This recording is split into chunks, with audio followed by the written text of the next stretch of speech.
Vėlų pirmadienio vakarą į Lietuvą sugrįžo mūsų šalies sportininkai dalyvavę pasaulio uždarų patalpų lengvos atletikos čempionate Turkijoje.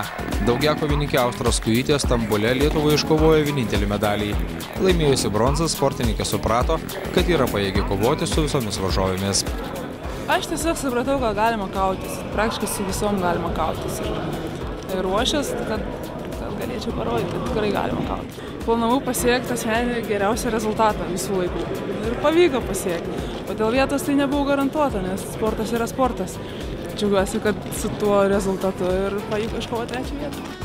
Iki pat paskutinės sekundės po paskutinės rungties sportininkė nežinojo, kurią vietą užėmė bendroje įskaitoje, tačiau išvydusi galutinį rezultatą be galo apsidžiaugė.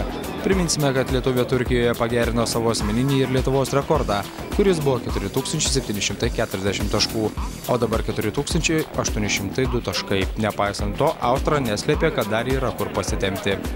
Pirmiausia, išmetė iš tos Enis rezultatą. Jis apsidžiaugė kaip kad 1. vietą, paskui ten Karolinos Timinskos, kur, toks, sakykime, visai nebuvo, kad labai aukštas, kažkaip keistų, negi dabar 2. vietą jinai su tokiu rezultatu ir taip laukia, paskui žiūrim Dobrinską į priekį, tada galvoju, nes reiks laukti savo pavardės ir tada jau matysiu kaip.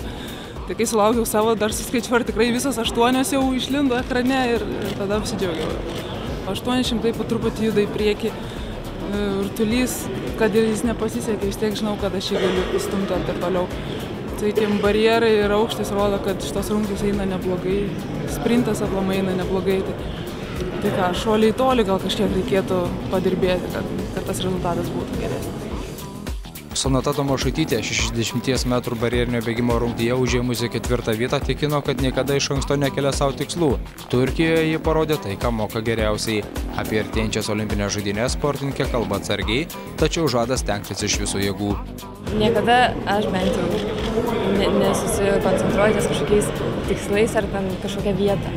Tu visą laiką nori padaryti, ką gali geriausiai ir tiesiog, kaip gavosi, aš bandžiau padaryti, ką galiu geriausiai. Subėgau vėl, pakartau rekordą. Taip gavosi, kad konkurentės nepasiekė to. Dar anksti kalbėti apie tą Londoną, reikėjo su pirma jam pasiruošti. Bet tikslas turbūt panašus kaip ir važiuojant į Stambulą, pusfinalį, ar jau ambicingiau? Gal nenorėčiau dar skubėti apie tas tikslus. Laukia treniruočių stovyklos ir ruošimas olimpiadai iš visų jėgų. Priminsime, kad uždarųjų patalpų pasaulio čempionate Turkijoje asmeninį rezultatą pagerino Lina Grinčikaitė 60 metrų distanciją sugaišusi 7,26 sekundės. Ji užėmė 12. vietą. Asmeninį rezultatą pakartojo Airinė Palšytė, šuolių į aukštį rungtyje užėmusi 9. vietą, jos rezultatas 1,92 cm. Per plauką nuo finalo liko ir Rytis Sakalauskas, kuris 60 metrų bėgime sugaišo 6,69 sekundės ir užėmė 9. vietą. Tomas Ramanskas, Vytautas Jugnys, Sport 1 žinios + Vilnius.